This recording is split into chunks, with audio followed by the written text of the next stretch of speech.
Every day, different. That's what keeps pulling us back, again and again. Promise of something new, something exciting. The promise of memories we'll keep forever. Fishing is a simple pleasure, really. One that makes us feel connected, makes us feel alive. And when your line tightens and your rod bends, it doesn't matter if you're a 6-year-old or a tournament pro. That buzz of excitement hits us all the same way. It's the moment we live for. Give me some.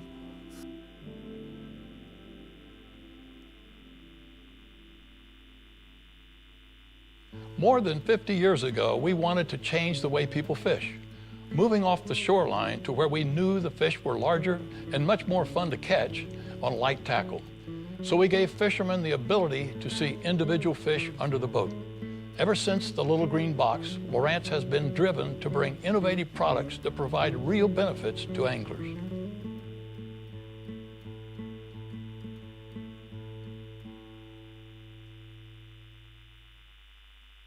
Today, Lowrance continues to build on its heritage of innovation and enhance its reputation for success, helping regular folks catch more fish and tournament pros capture more championships. It's a fact. More pro anglers count on Lowrance sonar and chart plotter products than any other brand. Folks at home. By a long shot. Yeah. And as you might expect, there's a darn good reason for that. You know, I remember the first time I ever caught a bass on an artificial lure. I was 12 years old in the Pocono Mountains. I walked to the end of the dock. I threw a topwater lure out, twitched it a couple times, and a 3-pound bass came up and exploded on this thing. My heart was pounding, I was breathing heavy. The minute I landed that fish, it was the most exciting thing that ever happened to me up to that point in my life. That's the reason I got hooked in fishing. And that's the reason 20 years later, I'm still doing it today. You know, I've got a lot of equipment in my boat, but without a doubt, the Lowrance unit helps me solve that puzzle quick, and it makes me a top angler.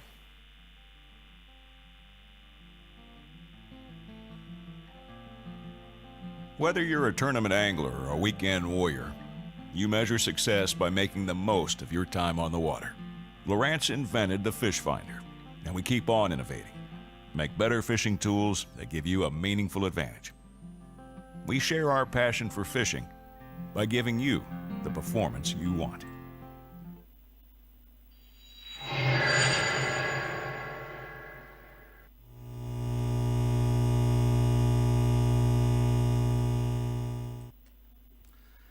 Good evening, everybody, and welcome to Season 2, Episode 3 of FishTec Live. Man, what an interesting week this has been. Well, let's say this whole last month has been very, very interesting. Guys, just a recap on what we're going to do tonight. We're going to be talking about something that I just spontaneously did this last week, which we can call it Dictate the Spot, which is basically using CMAP, online CMAP Genesis charts, and people sent me messages instructing me where to go on Inanda Dam. And I went to these spots. That was number one, Dictate the Spot. I think that's something we're really going to play with a bit later. I'd like to get some of my pro staff involved with this. Guys like Martin de Kock, Robbie Olivier. We'd like to get the Michael Cannon. We want to get these guys involved. We want to get the drone out there. We want to film them and actually bring you footage like that of real fishermen, not me. I'm not the world's greatest fisherman. I enjoy it, but yeah, I spend too much time playing with my electronics, but we will see. The next thing is, I was again on Inanda Dam with a friend of mine, Daniel McLaughlin. Thank you, Daniel, for joining me and helping me out. I wanted to get some footage just showing you the flooded vegetation that we're having to deal with and the dirty water conditions that comes with raised, quickly rising water levels. And oh, thank goodness for that. Really, I just pray that Cape Town can get some of the blessings in their winter, in their rainy season, as what we've got recently. So we're extremely grateful for that. And then if there's time left, we're going to do a little bit of news on what's been happening lately, some tech advice, some tournament information, etc., etc. I just hope there's time for that, but there should be, because it's a very chilled show tonight. It's going to be very, very easy peasy. So, guys, let's get straight into it. The first thing that I want to bring up, I told you guys about this. Let me turn that off. I told you guys about this. Oh, hang on. How do I stop that video now? I don't want that video to be running. Just pause, restart. There we go. Okay, it automatically starts running as I merge it. Guys, what I did was, I must be honest. I'm so guilty. Let me just see if anybody's commenting here. How do I open this now? Oh, there we go. Good evening, Corneille Skuman. How are you guys doing? I see Jacques had his birthday the other day, so happy birthday to him for that. Rachel McLaughlin, good evening, Rachel. How are you doing? Steve Barnett, hi, Steve. Welcome. Guys, yes. Anyway, so what I did last week was I decided to change it up, from this standard classroom type of scenario. I thought, no, let me just make it simple and just do a little bit of a video and see how it goes, see what type of response I get from people. Guys, I just want to see, has your video locked? I just want to see. I see when sorry guys, these are these type of things that happens. Yeah, that's the strangest thing on my computer. If I go to a full screen, I lose my video feed. I hope you guys are okay. Who else have we got? Sure, guys, I'm going to have limited view. JC Maritz, Adrian Letts. Hi, good evening, guys. Welcome. It looks like I'm going to have a little bit of a challenge with reading all the comments. It seems to lock when I click on the video, but anyway, I'll go backwards and forwards. If I miss something from you guys, please just repeat your question or say hi again and I'll see it.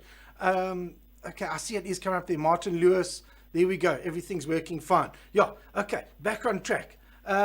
Guys, yeah, so what I did was I went onto Facebook and I said, listen, go on to CMAP Genesis. By now you guys must know what CMAP Genesis is. CMAP Genesis is a free mapping service worldwide for Lowrance users. So you can buy any unit from a Hook 2, the old Elite, whatever, and you can sign up for your account. It's a free account. Go onto the social map, add your plotter, download the chart. I'm talking Indian Ocean, I'm talking about inland waters, I'm talking about everything. So this is a really nice tool. So what I did was I went on Facebook and I said, guys, go to Inanda Dam. I'm on Inanda Dam at the moment, and tell me where to go. The first spot, unfortunately, I didn't take a screenshot of it. It might be on my personal page. His name was Peter, a guy by the name of Peter. I'm not going to give the surnames for privacy purposes, but basically Peter said to me, go to the bay that he selected was actually Bay 3 coming out of the launch site. As you take the bank along those steep cliff faces going down to Libby Bay, if anybody knows that. And I went there, I saw fish on the finder. I might even get a chance to show you some screenshots later, but I didn't get any bites. Is this because they were or they weren't bass, or the biggest question we should be asking is, was I a good enough of a fisherman to catch them? Now there's the real question. Yeah, let's not talk about that too much. But yeah, I didn't catch a fish, so Peter, thank you for that spot. Then I got a couple of messages for different parts of the dam that I was in, and rather than using a lot of fuel and running backwards and forwards, I try to stick around sort of in that area. Then I got a message from a guy, Chris, and Chris, thank you very much for that. He said, go to the spot, and he sent me a screenshot. This is what you're seeing here. This little spot here, there, that is known as Harry's Hole. It's a really cool little spot. If you come around from Mamba Point This is going down towards the riverside now, just before the river. From Mamba Point, you come back towards the day visitor site. You've got Venties, and as you take that little corner there, that is known as Harry's Hole. It's not an area that I'm very familiar with. As you guys know, I like to trawl a lot. It's a bit of a scary place to trawl because there's a lot of trees there, and I've got a lot of lures lost in that area, and yeah, it's so I've generally stayed away from it. I've never quite taken the time to work out a navigational path through it, but anyway, I've got the instruction to go to. Who we got? Let's see who's joined us. Bart Swart has joined. Hello, Bart. Sheldon Hicho. Hello, Sheldon. How you doing? Michael Cannon. Good evening, Michael. Michael, yeah, we'll get to your spot just now. Michael always participates in these shows, and thank you very much, Michael, for that. You're always a great person to have on the show, and very proud to have you as a pro staff as well. So guys, here we're at Harry's Hole, and I've made a bit of a video clip of this, so let's see how it goes. This is how it looks on Inside Genesis. This is if you download it onto your wait, let me just go back there a little bit. Okay, that is what the chart looks like when you download it to your unit, where you've gone online, you've downloaded it, and you've put it onto your HDS or your Elite TI or your Hook 2 or whatever. That's basically what it's going to look like. Good evening, Johan van Copenhagen. How you doing? Welcome. Right, so the gentleman Chris said go to this area. He didn't specifically say where to go. So I saw there's deep water. There's the deep Umgeni River channel nearby, which was nice. There was a nice point. Remember last month, we were talking about the bars. Here's a beautiful bar here. There's a nice creek coming in. You remember our first educational show, our season 2, episode 1, we were talking about creeks and channels coming into a main channel. So this was a fantastic call by Chris, because he included the channels from the first show, he included bars from the second show. Yeah, so it was a really good call. When I saw it, I thought, oh no, I'm not going to trawl through there. Definitely not going to do that. So I went to I've got very few weapons in my arsenal when it comes to fishing, guys. You will know this. I play too much with electronics, so you will forgive me. But my second passion after trolling is drop shot. So that's what I decided to do. But while I was going over there, I thought, let me just have a quick look here, what other information I've got. I obviously had my FishTec HD charts with me. This is our satellite imagery of the area when the dam. Now, strangely enough, the dam has actually come up a little bit higher than this low-level satellite image that we've got here, but not enough to give us really helpful intel of the area. So what I had to do was I clicked on my sediment chart. I went and looked at the sediment chart. This is also included on my chart, guys. Please remember, when you buy these Inanda charts or these FishTec HD charts, all this information, all those different charts that we're looking at, is stored on one single card here. For each layer, we're not like other brands. You've got to put in a different card at 1,800 Rand a pop. So how many have we got here? 1, 2, 3, 4, 5, 6, 7, 8. So 8 times 1,800 Rand just for Inanda Dam, and 8 cards changing the whole time. No. This is Lowrance land. We're in Lowrance land now. This is where you just tap on the screen and the information is all there. Okay, so I looked at the sediment chart again. It pretty much gave me the same story that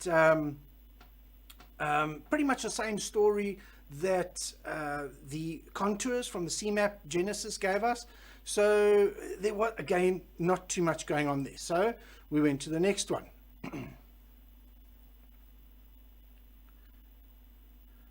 Okay, that's the spot that I decided on going to. If we zoom in, this is on the CMAP Genesis chart.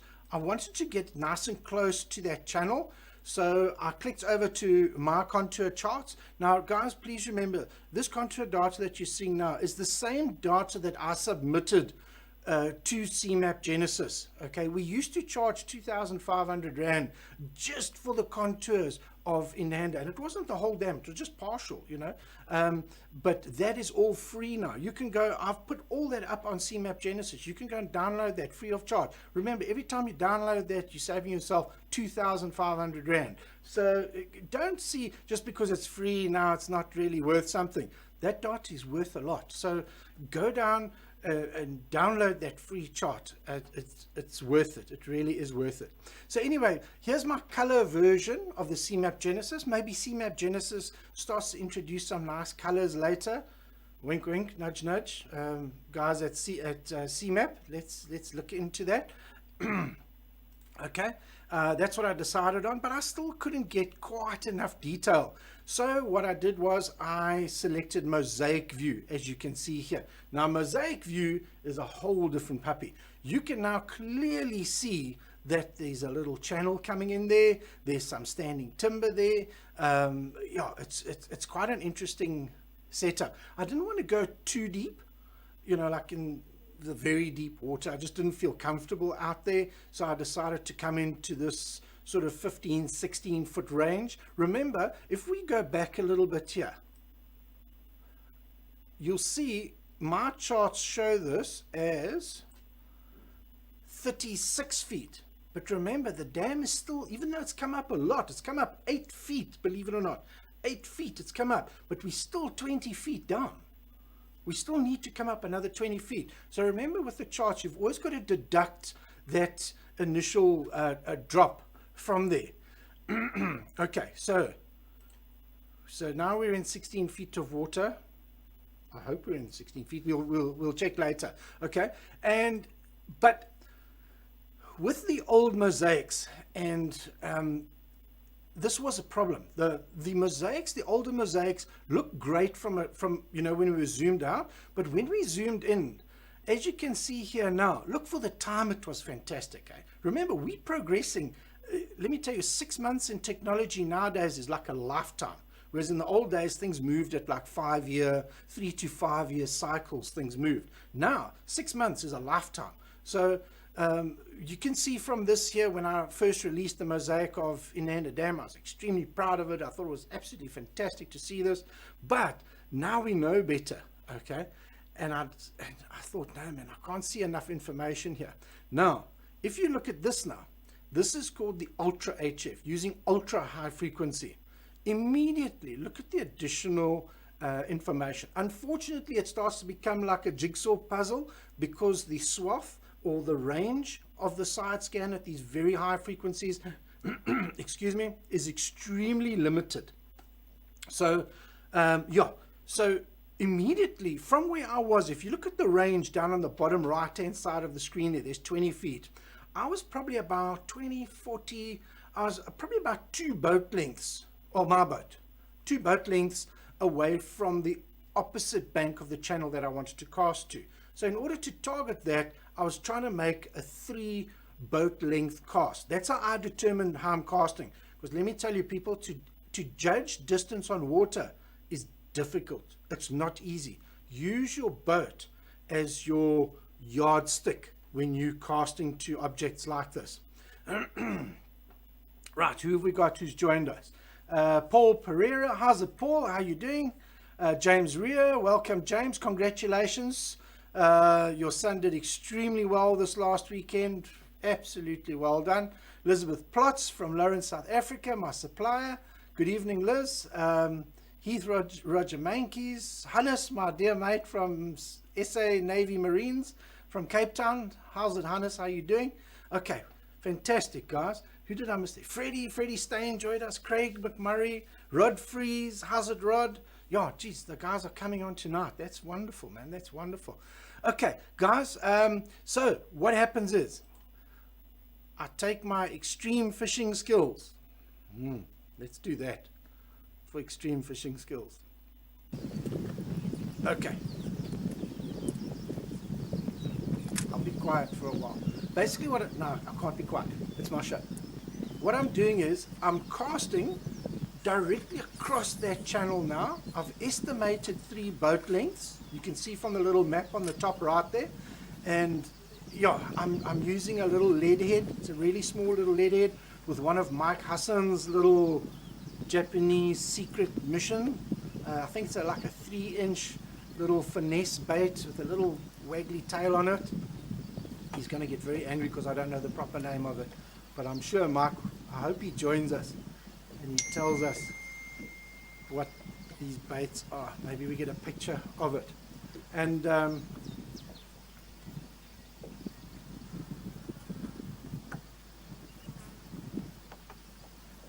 guys, the video has been edited a little bit because there was a little bit of a delay.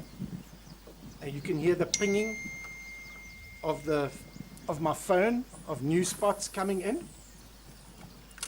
This one here as well. Guys, how's the audio? Can you hear me all right? Just give me a shout if it sounds dodgy or if I'm not talking into the microphone.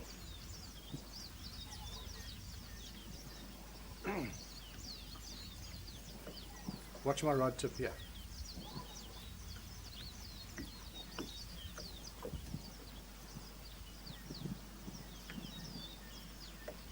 That's all it was. That's all it was.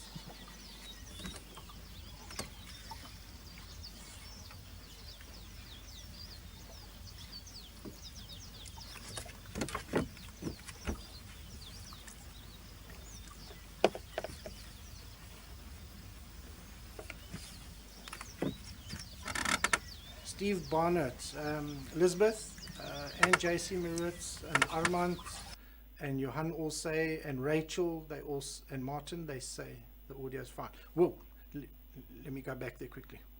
Okay, so as you saw there, let me just go back to that little spot again. Okay, small little fish, but okay, so that was the spot. So what I decided to do here is stay in the same area. Oh, there goes my earpiece. I stayed in the area. Unfortunately, I lost my little Japanese lure from Mike Hassan, so I just put a little baby brush hog on there that I had used on a recent trip, and I just nose pinned it and made the same cast over into that channel, across the channel. And then I'd obviously brought the bait back quite a bit. And then here I take a screenshot. And that's the screenshot. That's all I saw. Let me go back to that so you can see that again.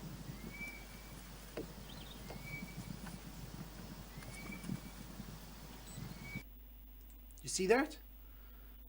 I saw that on the 2D. Just look at the top right hand section now. You'll see that traditional 2D sonar, the 83 kilohertz. That's all I saw. That there, if you fishing and you fishing below the boat, or your bait now has moved sort of below the boat, and you see that, that's a good sign. Hannes Lindekie says, ek moet Afrikaans praat. Ja, Hannes. Ek kort bietjie oefening, hoor.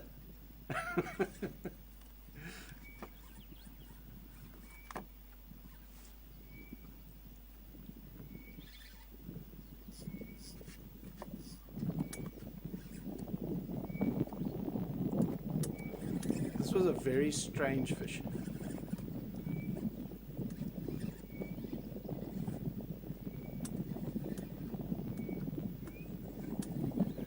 This is a better one.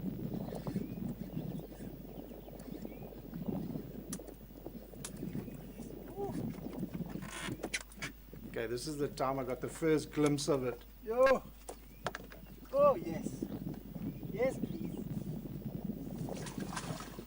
Oh, shit. Oh, that was close. Nearly went overboard That's with the better. fish. That's a little bit. That's a little bit better. Yeah, and guys, that was great fun, eh? So, Chris, thank you very much. I normally wouldn't have fished this spot, and yeah, that's definitely the business. Eh? Again there, guys, you can see where I was fishing. That fish came directly underneath the boat. Strangely enough, I believe that fish, I think I was fast asleep. I think that fish just mouthed the bait and swam basically to me. Yeah, anyway, very interesting. Next spot.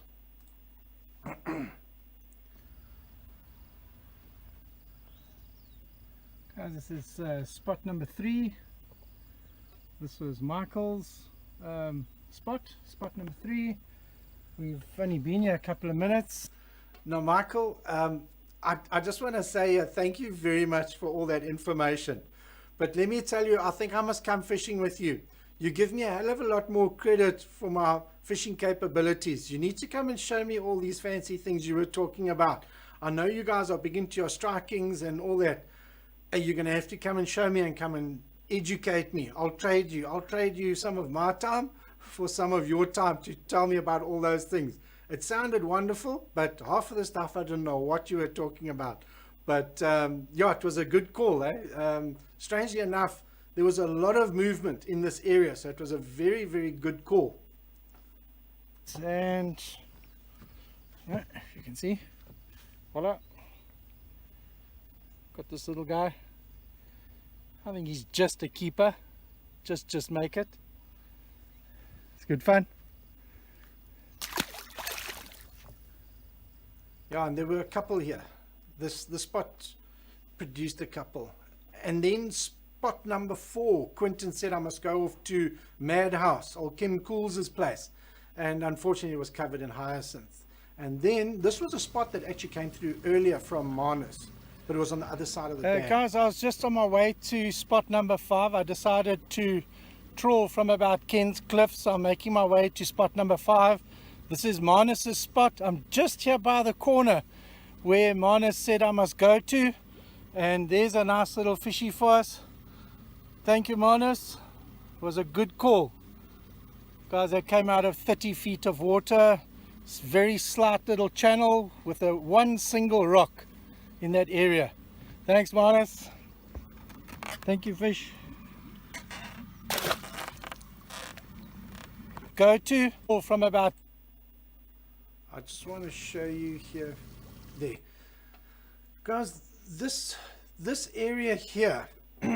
This was the last spot, and yeah, like I said, I was just trawling a Norman DD22 along here in 30 feet of water. It's quite an interesting spot, and I must confess, this is a spot I do like to trawl in quite a bit.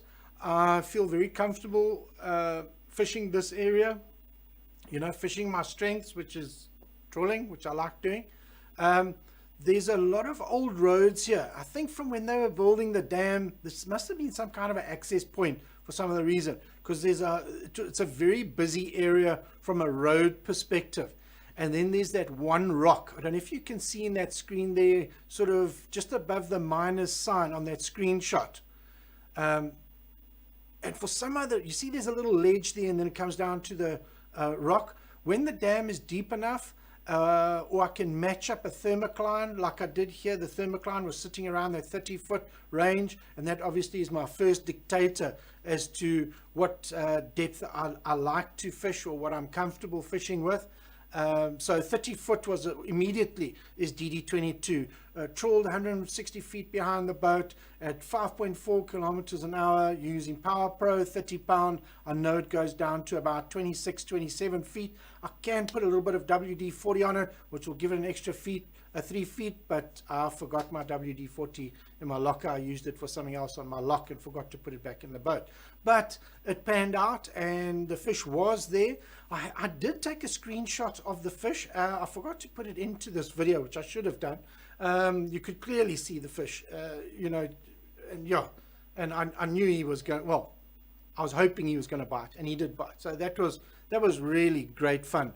And yeah, that's, you know, that's how, you know, how do they say, that's all she wrote, guys. So as far as this topic goes of dictate the spot, I'll tell you what was really nice about it. It forced me to go and fish areas that I don't normally fish, except for this one, but this was cheating. It was on its way to Manus's spot. But guys, try and do that. Try, it's so easy to, and we all do it. I'm hugely guilty of it. I want to go and fish those spots that I'm comfortable with, that I like to fish. I seem to go back there all the time and repeat the same thing over and over and over. But try and do something different. And, I think this is why a lot of people try and fish with other fishermen as a guest on their boats. So they dictate the spot and you learn from that. And I think that's a great way of learning how to fish, is spending time with other people, doing something like this where someone tells you, go there. And you're like, oh, no, I don't really want to go there. But anyway, let's go there anyway. I mean, that spot number 2, I think that was Chris's spot. Wow, man. Let me tell you, I've been battling on Inanda lately. I don't know about the rest of you guys, but I've really been battling on Inanda. So to catch that was really, really cool.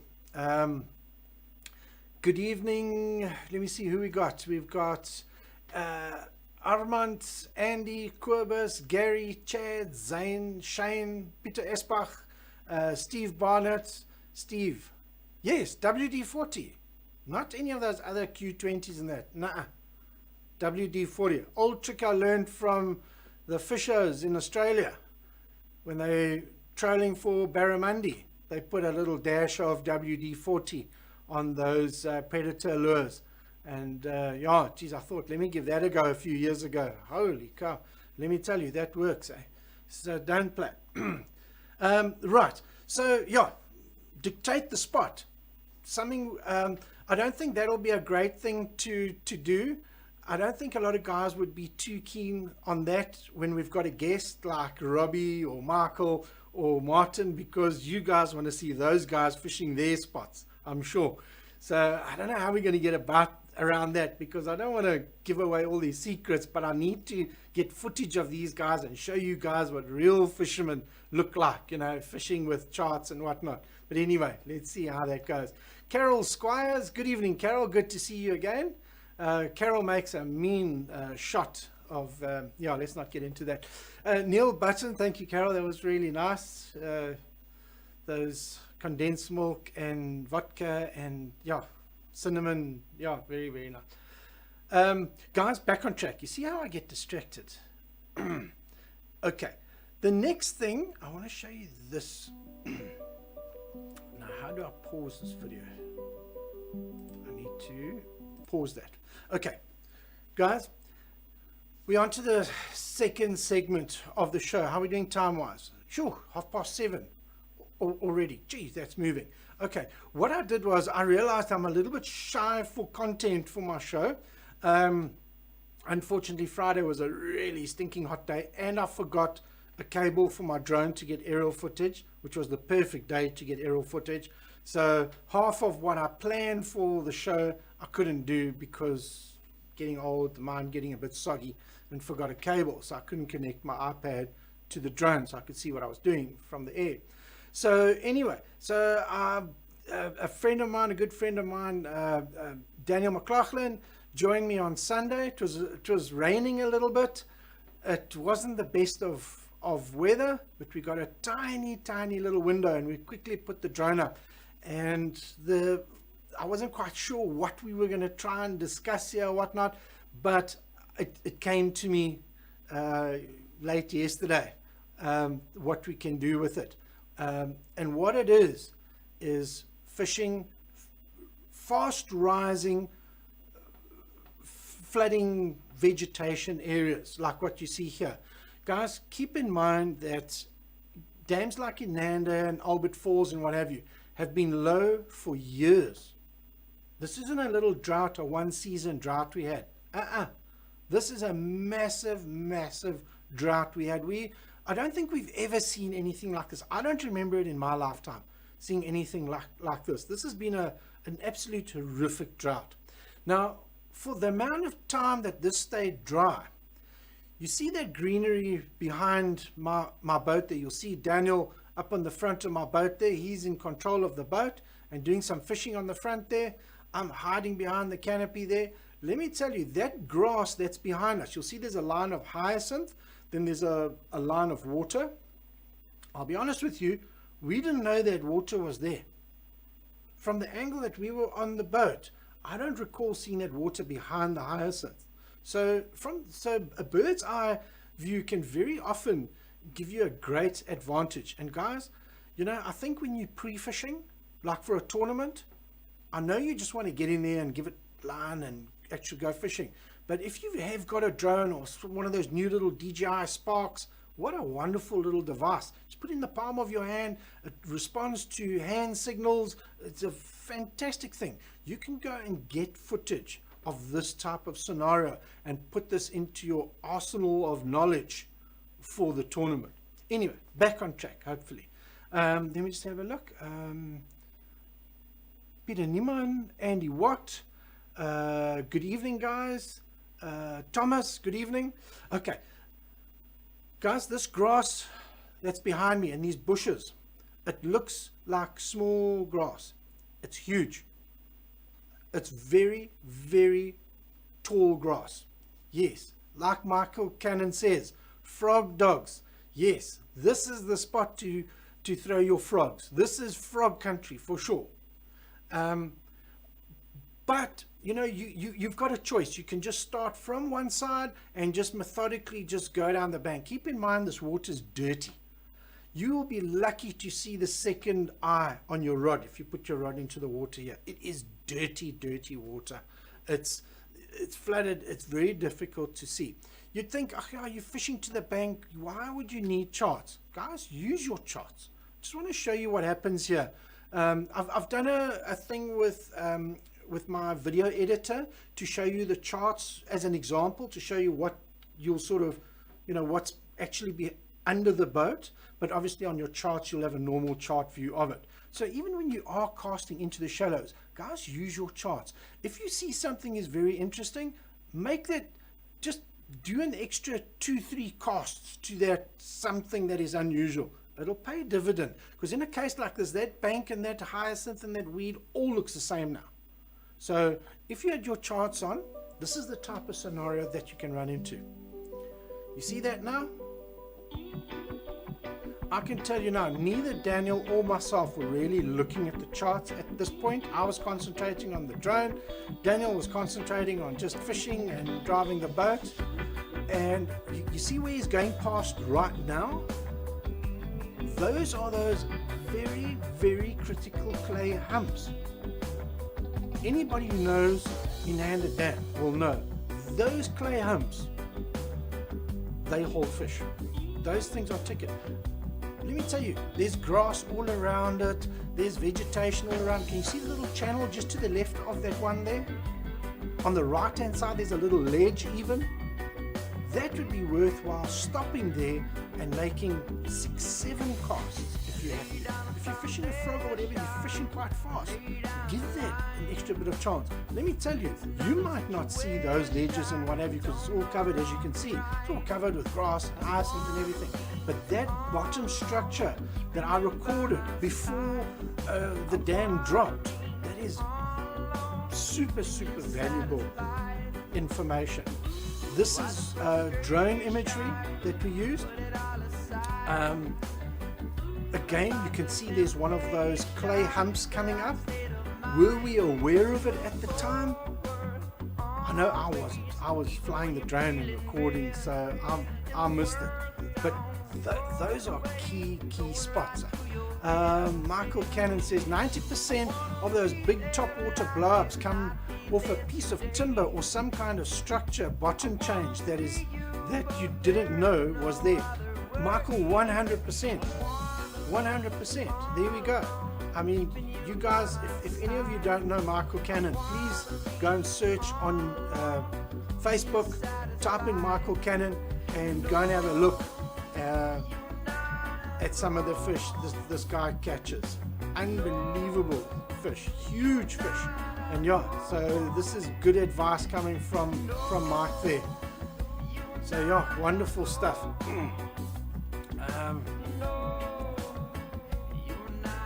I think this was pretty much, no, there's still a bit more. can see how that little, you can see these little like creek sort of areas, little humps. There's you know, from the drone up in the sky, you can now say, oh yeah, no, I can see that. That makes sense. Especially now when you see this pop up, you'll go, oh yeah, well that makes sense. But it makes sense now because you see it. You know, because now you see it because I've done this overlay thing with the video. But let me tell you, when you're on the water, and don't try and rely on your memory, yes, unless you've got a photographic memory of note. But then you shouldn't be fishing, you should be doing cold fusion or some amazing thing to change the world. But yeah, you know, this is really handy information here. Right, who else has joined? Thomas Solms, good evening Thomas. Jason Christie, good evening Jason.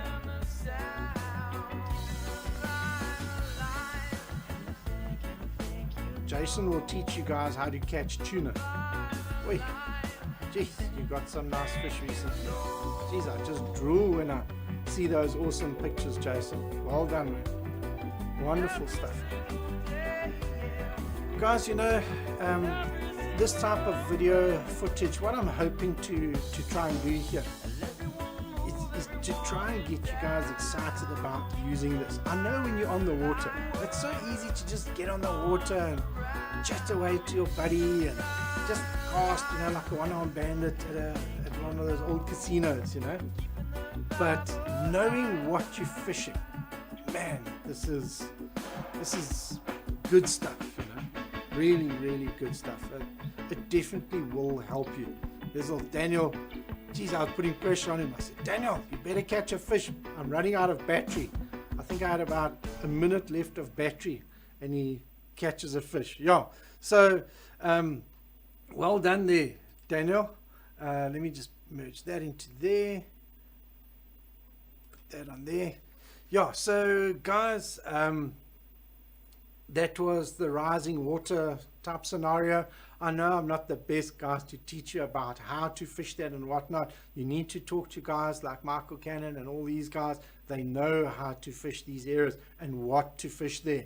So for the local guys here in KZN, please go and see Brian Lepan, Michael, all these guys. They've got a shop here in Hillcrest called Bass Warehouse, and stocked with some really, really good stuff that works. You know, you'll find a lot of tackle shops that stocks the kitchen sink, you know, but you want to go to a place that stocks really quality baits. Go and pop in there at Bass Warehouse and get yourself some really, really great lures. So yeah, guys, that was the sort of flooded vegetation side of my story. Previously was the dictate the spot, and that's pretty much all I had planned for tonight. I didn't want to do any classroom type stuff on how to read contours and all that type of thing. We're going to give that a little bit of a miss. But something that I would like to do, though, we have got time. Normally we never have time, but we've got 20 minutes. Let me just see if anybody said anything. Steve Barnett, what program are you using for the mosaic maps? Steve, you know, there are a couple of software options out there. The preferable one, the very common one, is Reef Master, especially now with Reef Master 2. This is, it sort of took over from Dr. Depth when Dr. Depth shut down and Parapelin shut shop and went to Johnson Outdoors, and Reef Masters came up and filled that gap in the market and has done an absolutely phenomenal job. Matt really responds to emails quickly. If you've got a problem or you've got ideas or whatnot, he is very, very proactive. So guys, yeah, Steve, if you're looking at a very powerful mapping program, you know, for the raw data, I'm talking about bathymetry as well as the side scan mosaics, look into Reef Master, especially the new Reef Master 2. Then of course, once you've got that data there, where do you go from there? Then you've got your free tools by Lowrance. Insight Map Creator. Insight Map Creator is completely free of charge as a Lowrance user. And of course, the data that you put all these wonderful charts onto. Like you can see, if I change this here, let me go to my HDS view. I'm going to merge that in there. I better turn my double overlay off. There we go. Steve, you see down the right hand side of the screen here, you've got your standard at the top there. You've got your standard Lowrance and Navionics. That's pretty standard. That's got nothing to do with my charts. But you've got your ultra HF layers, you've got your elevation, which is your 3D type stuff you get from the drone, the mosaics, the satellite, the Inanda.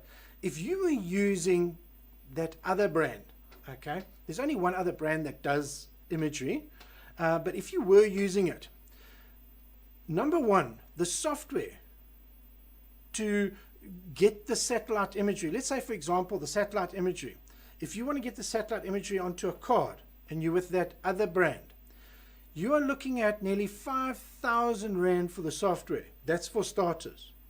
Okay, then for every one of these charts, if you want different charts for every single one of these, you would need a card. Not a card you buy at China Mall or at your local game or Dion Wired for 80 to 130 Rand. No, no, no. You've got to buy a dedicated, the other brand name, called Zero Lines. 1,800 Rand each. And it's blank. There's nada on there. Blank. You've got to do all the work. You've got to put everything on there. So yeah, guys, Lowrance, we got you covered. Guys say, yeah, but your charts are expensive. Let me tell you, why don't you go and ask the three guys that have done, I won't say they've done as much mapping as what I have, but they've done pretty close. It's cost each one of them just about a motor. And I'm not talking about a little 10 horse motor. I'm talking about a 250 SHO Yamaha. That's a very expensive learning curve. So to spend 3 grand on a chart is not the end of the world. Compare that to a 320,000 Rand outboard. But anyway, that's a story for another day. So yeah, guys, you know, you've got all these options of these charts here. It's directly off the machine. It's quick. I mean, if we take, let's go down to that spot where, let's call it Chris. That was Chris's spot. He said I must go here. You know, there is so much information. If we go to the aerial HD, there we go. But what I want to do is I want to show you this quickly. Categories, let's turn those points on. You see, there's all those photographs. Remember, I keep talking about the photographs. You get into this area here. This is all done with the IMC. You tap on there. Well, this isn't released yet. You can't do this with the free IMC at the moment.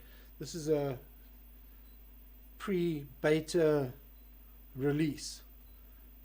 I'm trying to find something really interesting here. You know, look at these photographs. I mean, these photographs were taken when the dam was really low, and having this type of access directly off the unit on the chart is just such a breeze. It makes life super easy. So yeah, anyway, enough. Let me not get too deep into this whole side of things here. Guys, last thing I want to do, let me change this here.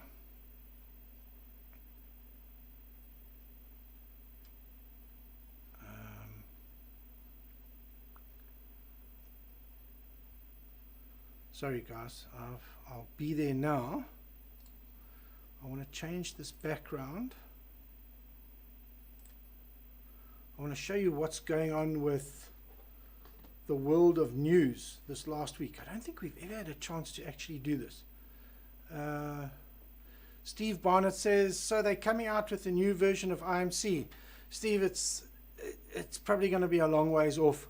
I think this last thing that I showed you now, it might have legal implications with regard to photographs on charts.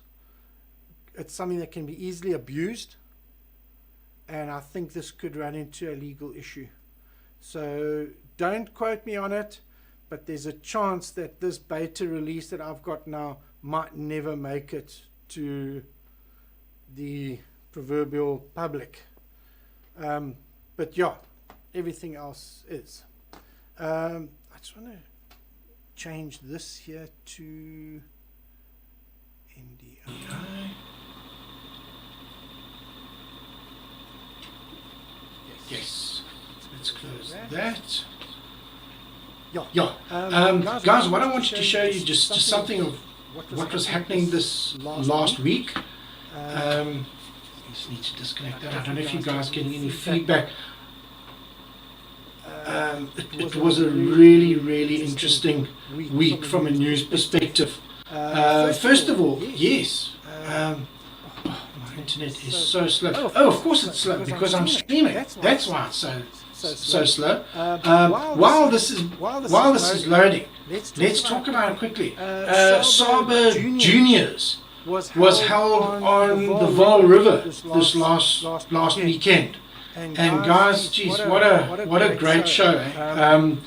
I think for those poor youngsters, look, I think the Vaal River is a beautiful venue from an organizational perspective, from an accommodation perspective, the resort right there, the amenities and that type of thing.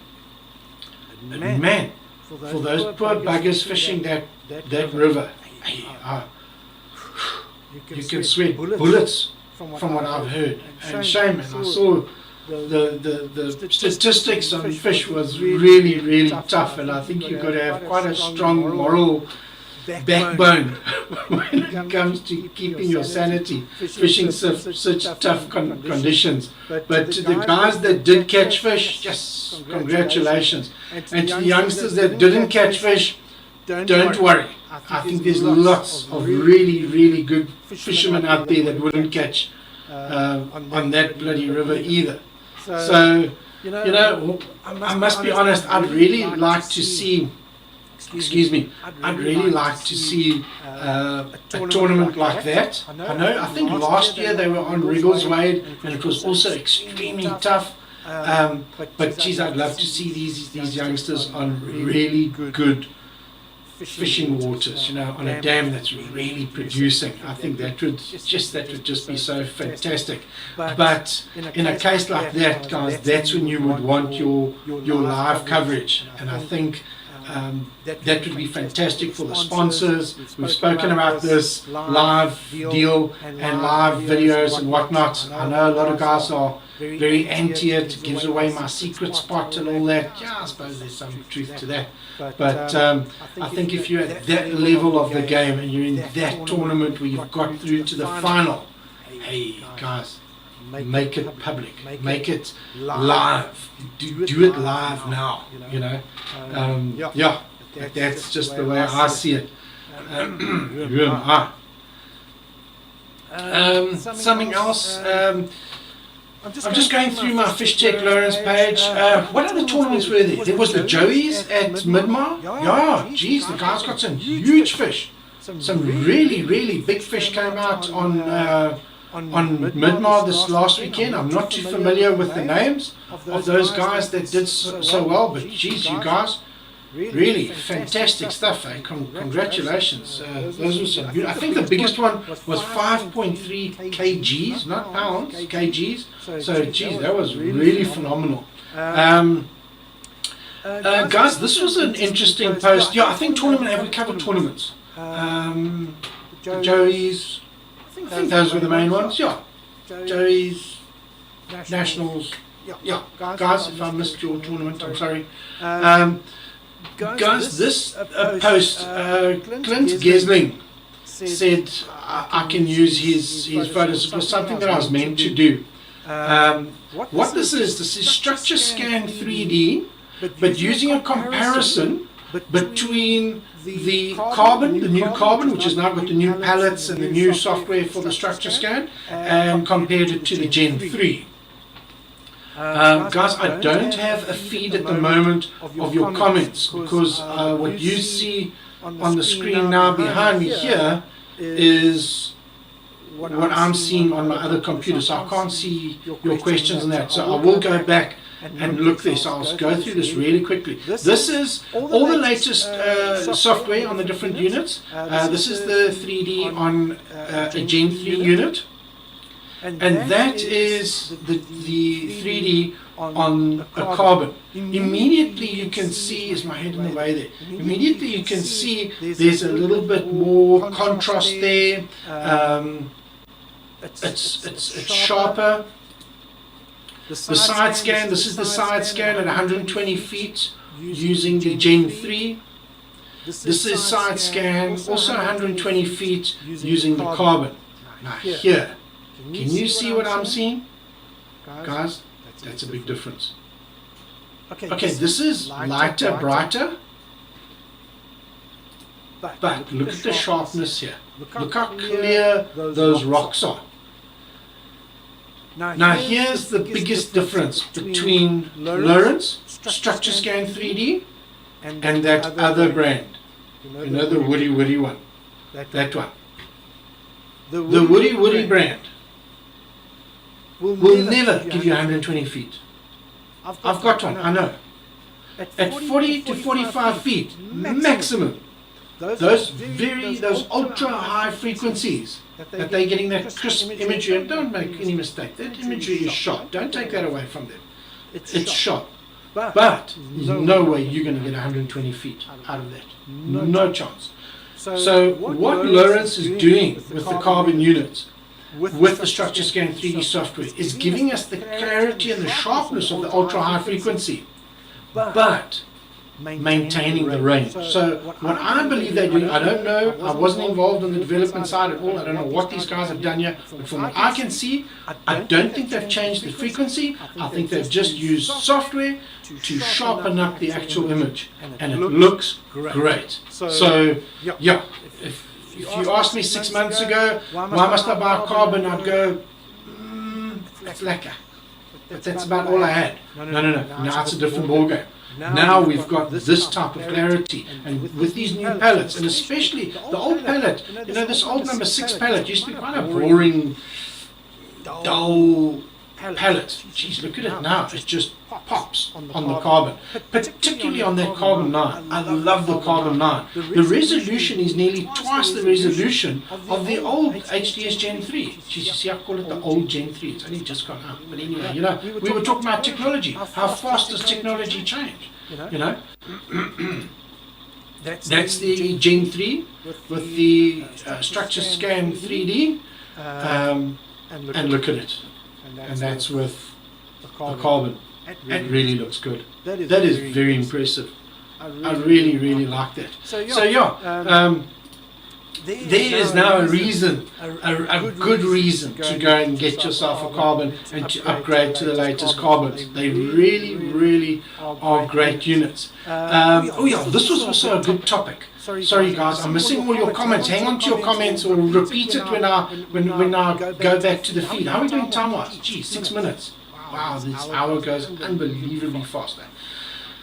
Guys, this is a screenshot I took when I was on the water on Friday, when we were doing that Dictate the Spot. I was driving around, waiting for messages to come in. It was when I first sort of announced it, that this is what I was going to do. And I was driving along, and man, for the life of me, I couldn't work out, why is my fish reveal? You guys know about fish reveal by now, right? Jeez, unless you've been living under a rock. Fish Reveal is the biggest software upgrade we've had at Lowrance in a very long time. And is it a gimmick? No sir, it is not a gimmick. It is an unbelievably wonderful tool. And I'm going to break this down. We're going to deal with this issue here behind me, and we're going to break this down just very quickly, why it's such a special tool. If you look here, can you see this line from the 2D sonar that's not matching up with the down scan? Because remember, Fish Reveal is essentially a form of the 2D sonar overlaid onto the down scan, and it didn't line up. And I thought, what is going on here? Is the machine battling that there's a delay or whatnot? Guys, I made such a rookie error. The sonar you see there, those arches that you see there, that I had my network on. I was pulling the 2D sonar off the element in my Motor Guide XR5 for the 2D sonar. this LSS1 was not my LSS1 that I've got on my trolling motor at the front. I'd forgotten that I'd unplug and put another one on the back for another test I was doing, and forgot to change over the plugs. So this LSS1 data was coming from the rear LSS1.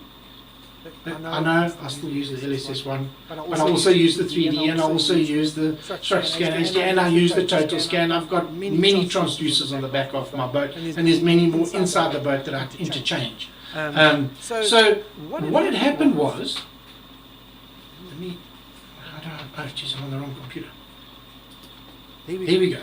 Can you see what had happened? The length of the boat, I was out by the length of the boat, because the one source was reading off the trolling motor and slightly deeper, so it pulled the bottom up, and the other one was on the transom on my boat. It's a 21-foot hull, so you can work that out. That was my gap, and there we go. That sorted out the problem. So guys using Fish Reveal, please remember, try and get your source either with a total scan or HDR, then you don't have to worry because they're all built into the one transducer, or if they are two different transducers, make sure they're as close as possible together to prevent this misalignment of the Fish Reveal on the down scan.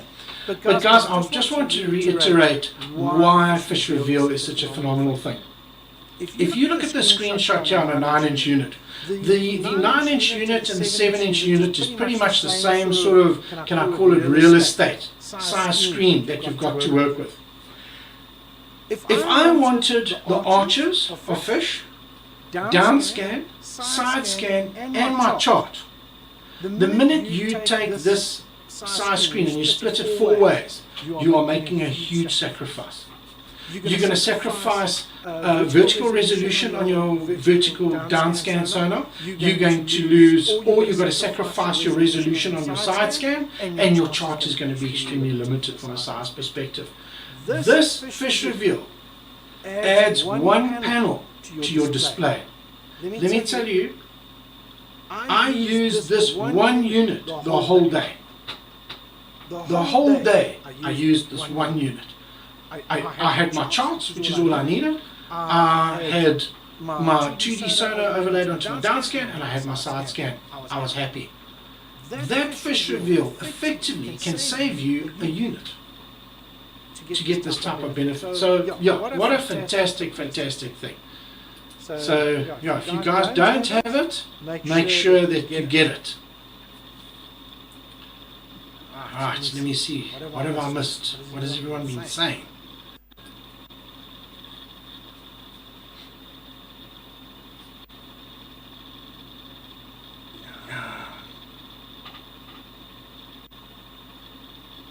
Let's have a look. Let's go back to there. I'm going to merge that into there. Put me on top. We're nearly done. 7:59. We've got a minute left. Which is, yo, guys, I've probably missed so many comments. Yeah, sorry, I can't see. Guys, if I've missed any comments, I will go back and read them. For some of the reason, it's locked up now. But yeah, to all the guys that fished now recently, congratulations on your achievements. You guys did extremely well. We've got some nice big tournaments coming up. The guys going to Bavon. Guys, we've got an unbelievable chart for Bavon. Bavon is full. Let me tell you, it's a good chart. The imagery is there, the georeferenced imagery is there, your 3D elevation is there. There was a lot of drone imagery done. The mosaics for the whole dam done at the level at which it was when I was there. So guys, really give yourself a decent chance. You know, I know a lot of you have got a hell of a lot of baits and tackle and motors and beautiful towing vehicles and beautiful boats and all these things. Don't put in all that time, all that effort, all that money and go to a tournament and not have that one thing, that one little thing that can make a massive difference to your results. Yes, it's all fun, we all pitch up, the camaraderie, that's lekker. But geez, guys, like KVD said, if you're not there to win, what are you doing there? But anyway, guys, once again, thank you very much for joining me. It's just after 8 o'clock. Have a awesome month until I see you next month. I have no idea what I'm doing next month, so please send me some messages, and I will try and incorporate that into my show. I'm going to talk to some of my pro staff guys. I'm sure you'd far rather see them fishing than watching me. But so yeah, guys, once again, thank you very much for your participation tonight, and I'll see you next month for episode 4 of season 2. Have a good evening, everybody. Thank you.